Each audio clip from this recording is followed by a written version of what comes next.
find out. I have remembered fixing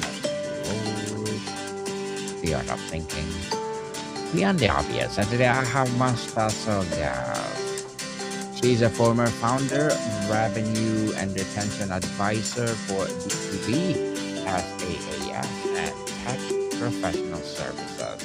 No other than Miss Lisa Chamberlain. Hi, everyone, and thank you for having me, Daniel. Welcome, welcome, Miss Lisa on Africa Say. And please introduce some more about yourself to that internet. Of course. Just a little bit of background on me. I'm a two-time revenue or founder in SaaS technology, B2B. Both of the businesses that I've been a part of are in the accounting industry, specifically compliance technology, learning technology for accountants. And after exiting my last company around this time last year, I decided to branch out and get into doing some more advisory work. It's been a blast getting to be involved in other people and helping them grow their companies. And I'm very opinionated about sales and retention strategies and excited to share some of those opinions with you today, Daniel. Yes, and thank you so much for sharing your knowledge and wisdom to the world, Miss Lisa. Thank you. And today, let's talk about the wrong diagnosis. Why founders keep trying to fix revenue with sales when the real problem is upstream. Yes. Interesting, yeah, Miss Lisa. So you argue that the most founders treat revenue problems as sales problems when the real issue is upstream. What does upstream actually mean in practical terms, and what are founders missing? Mhm. Yeah, by upstream, I mean after the sales process is complete. So after you've booked a customer. And first of all, let me just say, we build a business for revenue. And if you're in a for-profit business, sales are so important. And so there's no shame on you for focusing on sales. You can't build a business or run a business without having paying customers. But once you've had a little bit of traction and you do have those paying customers, I see that many founders focus on the top, what we call the top of the funnel in sales, which is bringing in new logos. And so oftentimes, if they've had a period of high growth and then their growth stalls, they immediately try to fix the problem by hiring more account executives, more sales reps to go out and book more customers. But I like to say you can't, you know, continue to fill a bucket that has leaks in it. And no matter what your goals are in a business, you need to retain your customers. And oftentimes that's the greatest source of potential revenue growth for you, whether your goal is to have a lifestyle business and stay in your business long term or eventually sell and be acquired. Mm, very well said, Maze. And very well said. Just give me a minute. I have something wrong with the studio. Oh, no And problem. Take yes. your take your time. Thank you. Very well said, Miss Lisa. When a founder comes to you saying, we just need to close more deals, what's the Mhm. first question you ask to diagnose whether the problem is truly downstream or upstream? Yeah, the best thing to do is to look at the data. So how many, if you truly need to close more deals, that might be the case if you're in the early stages of your business and you don't have paying customers yet. But let's take a look at how many customers you do have. What is the length of their contract? What is the price they're paying for the products? And how many products are you selling to them? I think looking at the data to start is always the most important thing. Mm, interesting. Miss Lisa, you say chasing revenue without fixing upstreams issues like trying to fill a bucket while the hole in it. What are the Mhm. most common holes founders don't even know they have? It's sneaky churn. So customers getting ready to leave before you have a pulse on the fact that they're thinking about going to a competitive product. Um, they may be attached to the sales rep. I find, especially with smaller companies, and I certainly have been victim to this in the past, the customer gets attached to the person, especially if the person is the founder that initially sold them the product. And so a lot of the reason that they purchased the product in the first place isn't the solution that you're solving, but maybe is an emotional attachment to the person that they purchased from. And after the purchase is done, the sales rep forgets about them, right? They're on to go chase the next prospect, the next customer, and your customer is maybe forced into an onboarding process that feels a little mechanical. Maybe your customer service reps are not focused on maintaining the customer relationship, and they start to feel less cared for. Um, so oftentimes that can be a hole in the bucket. Another hole in the bucket can be customers that are on outdated pricing.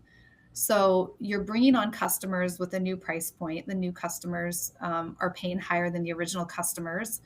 And maybe the original customers have been on your product for a few years now without a price increase. And it can feel too disruptive. You have to renegotiate a contract. You might be bringing up pain points they have, or things that they're thinking the product areas they think the product needs to be improved in.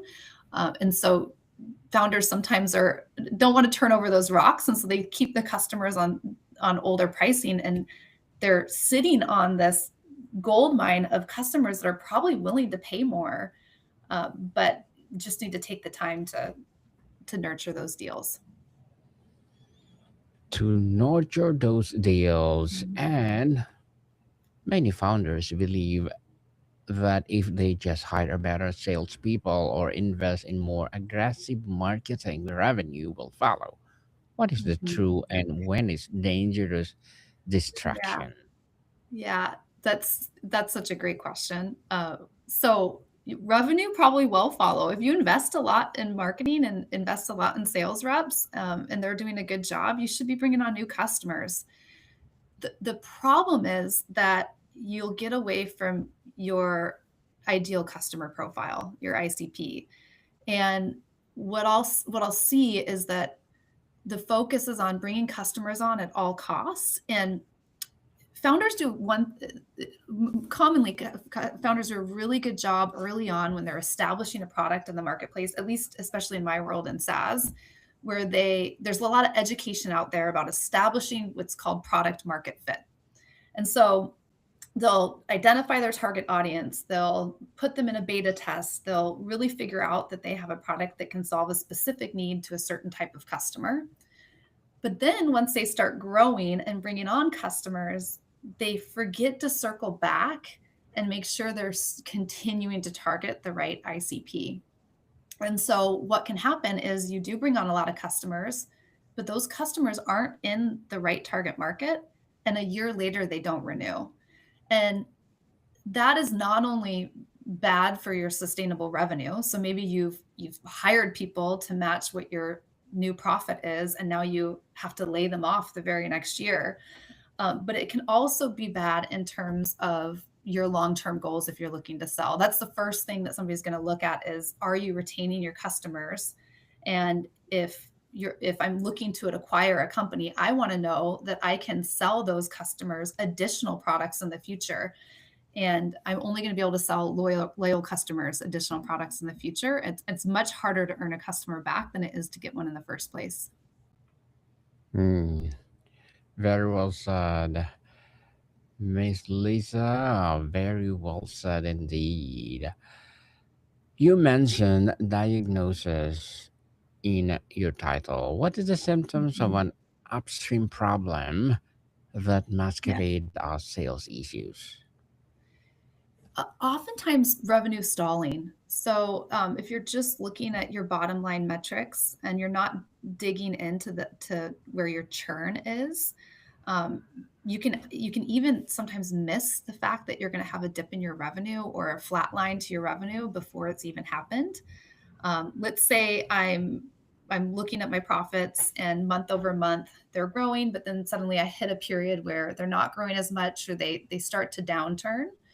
I really need to dig in. I mean, you should be looking at it even earlier. You should be always tracking your net retention. Your logo retention is so important.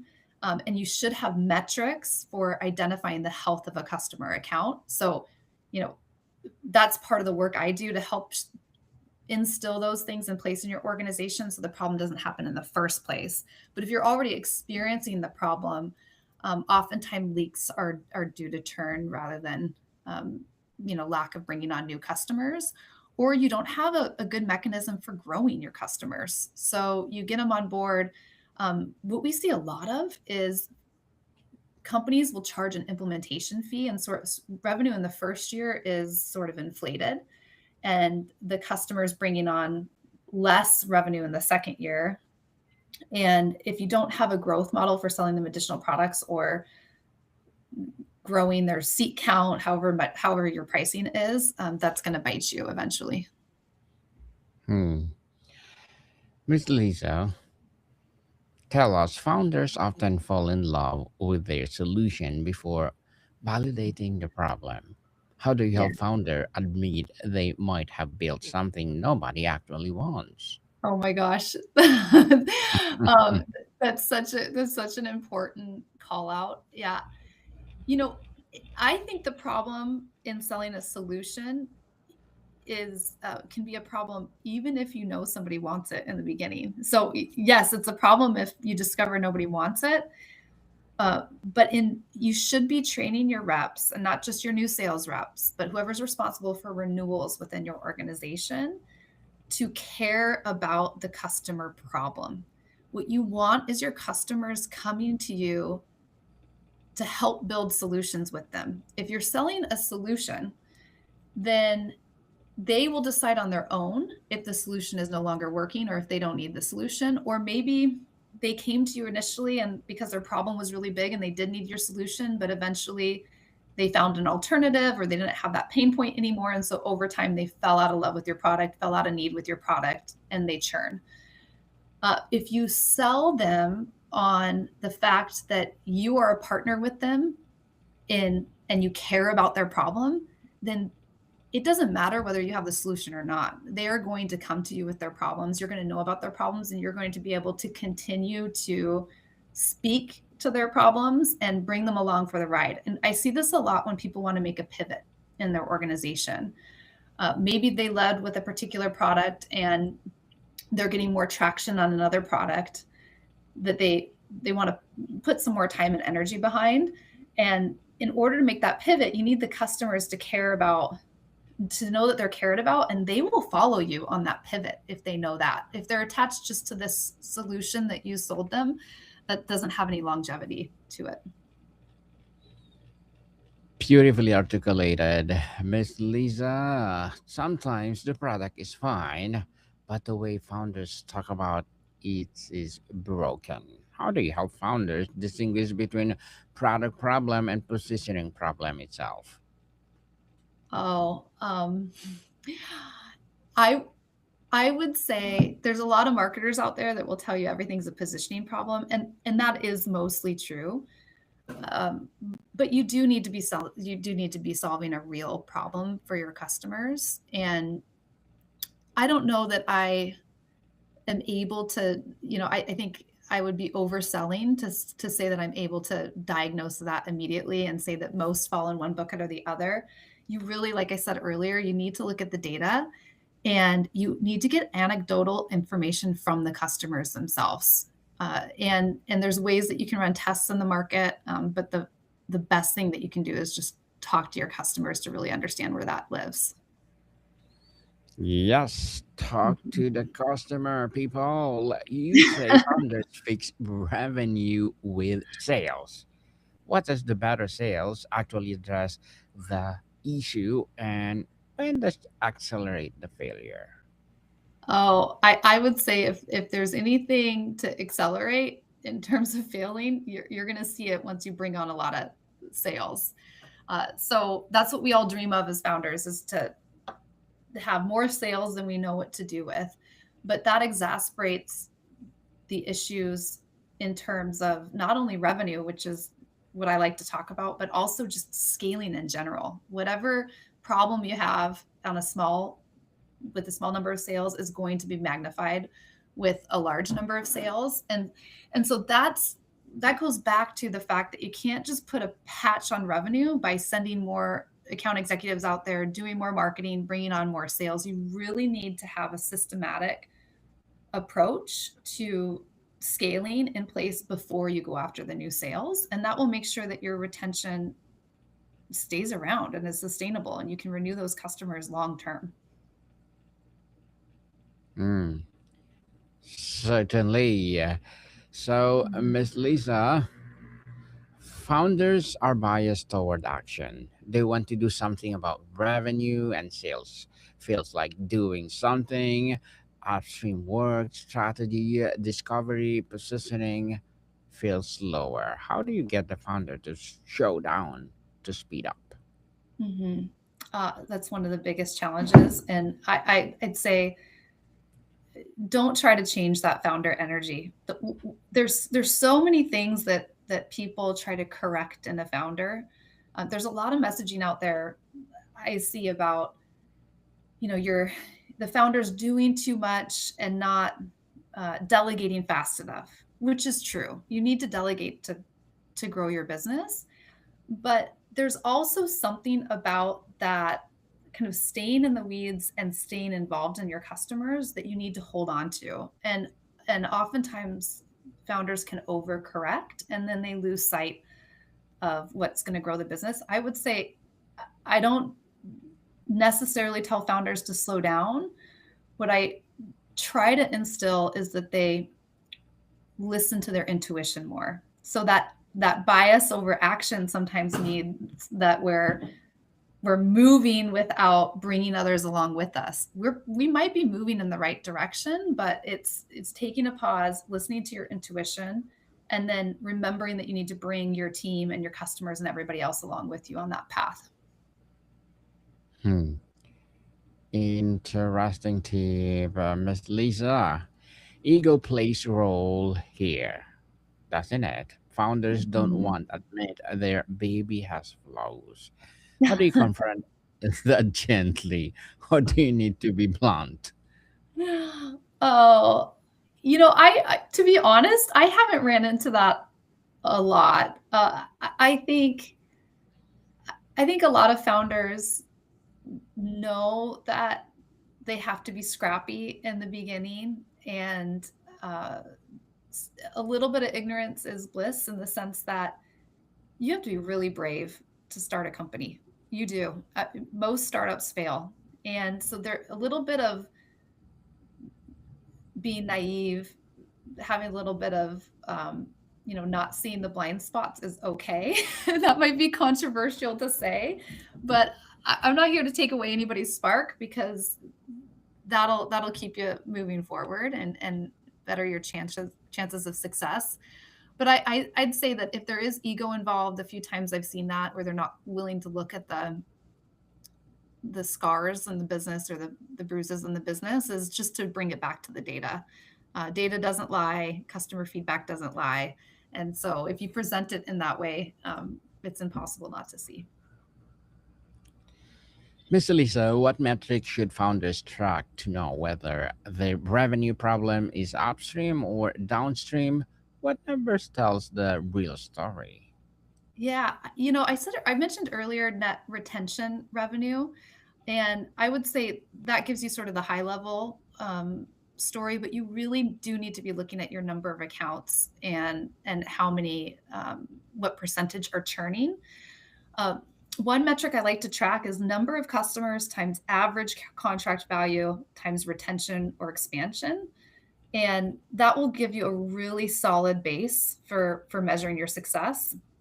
And sometimes what you can ignore, what I mentioned earlier, is price strategy. You can ignore expansion paths. You might ignore packaging your product in a different way and renewal mechanics and customer outcomes. Um, so keeping track of that number of customers, average contract value, retention, and expansion will keep your eye on those levers that you can pull. And what's great about those is in a time where sales slows, and especially if you're in an industry where it's heavily seasonal, like I mentioned earlier that I spent a lot of time in the accounting market, and we had very clear seasons where we were able to sell our product. And There were times of the month or times of the year rather where we just expected the month to be sort of lower in terms of sales. And that's a great time to start looking at your current clients and what they're paying, and length of contract cycle is another thing to look at. Are they on a multi-year commitment? What are the mechanics of their contract for price increases?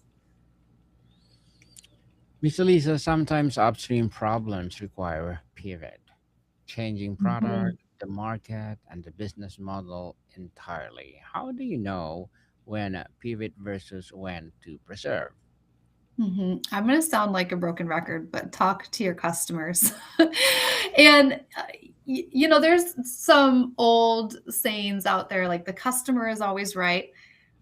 I don't agree with that. I'm not saying talk to your customers because you're going to 100% listen to what they say in terms of how you're going to fix the problem. But you need to listen to your customers because they will give you the clues on where to go and what's sticky about your solution, so that when you do make a pivot, you're holding on to the things that made you sticky in the first place and just pivoting on the things that aren't working. Um, because as they say, you can throw the baby out with the bathwater really easily when you make a pivot. So yeah, it all goes back to listening to your customers. They might not know, uh, they might have a suggestion for how to solve their problem. It isn't actually the best solution. But if you listen to the heart of their problem, why they're attracted to you or the company or the product, um, that in and of itself, just the fact that you listen to them, whether you have a solution for them right away or not, is going to go a long way in terms of retention.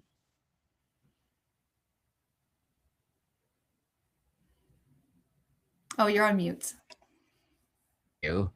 Thank you for before we wrap up our discussion for today, Miss Lisa, I'm inviting you to please do listen to my other podcasts, People Book 101 Review and Food 101, wherever you listen your podcast. For founder just starting out, what upstream work should they do in the first 90 days to avoid either needing this diagnosis later? Yeah. That's a great question. So for founders starting out, start a system for tracking customer feedback early on, and not just product feedback for bugs and features, but feedback on your customer service, feedback on their experience during implementation. You want as much customer information as possible, and if you can make it easy to capture, then you don't have to worry about it. You can just look at the data later on. So build that system early on. There's lots of tools out there, and you could work with me to help establish a system if you're in those early days. And make sure everybody in your organization is selling your product all the time, not just the sales reps. Always need to be re-enrolling customers in your vision, whether that be the person that's taking their tech customer service call, or the person that they're paying their bill to. If they call your finance person, everybody needs to know why you're in business, to care about the customer, and to have a perfect pitch, not just your sales reps. Beautifully articulated, Miss Lisa. So, can you please invite the listeners to support your business, your advocacy, or whatever projects that you're doing right now? Yeah, if you're interested in working with me, I have a really simple 30-day clarity sprint where we can work on identifying the biggest problem with your retention. You can book that on my website. But I'd just love to connect with you on LinkedIn, so give me a follow. Yes, people, let's support Miss Lisa Chamberlain. Support her for empowering business. And I have one more question, Miss Lisa. If you could put a sign over every founder's desk with one sentence about upstreaming thinking, what would it say? I would say the best sales strategy is retention strategy. Indeed. So, Miss Lisa, thank you so much for your time. Thanks so much, Daniel. Welcome, people. See you soon.